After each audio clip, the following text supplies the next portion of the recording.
La seule question à laquelle je n'arrive pas à répondre, c'est pourquoi vous vouliez doubler votre propre fils? Malmaison n'est pas mon fils.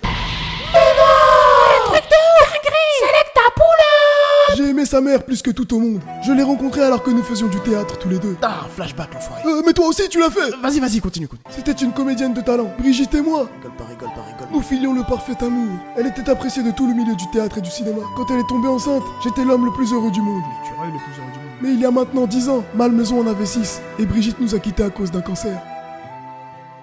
T'as pété l'ambiance. Dans son testament, elle m'avoua que Malmaison n'était pas de moi et qu'elle n'avait jamais eu le courage de me le dire. Elle m'avait trompé avec mon rival de l'époque, Régis. Qu'est-ce qu'il raconte là? C'est l'écureuil que tu peux voir dans les pubs de la caisse d'épargne. Furieux d'apprendre cette nouvelle, j'alla à la rencontre de Régis pour lui briser les os et boire son sang. Malheureusement, ce geste me valut d'être blacklisté partout dans le milieu. Son père étant l'un des plus grands producteurs américains, il stoppa ma carrière d'un claquement de doigts.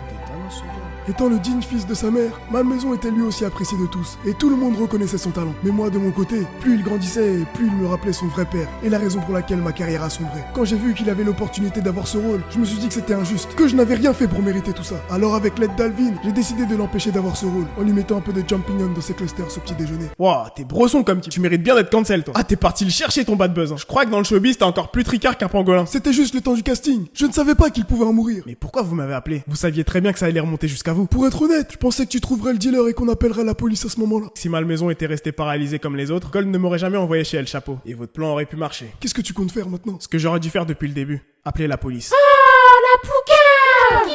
Oh ben, t'as pas une clope? J'ai arrêté de fumer, désolé. En vrai, j'ai jamais fumé de ma vie. Mais la punchline était trop lourde pour pas que je la fasse.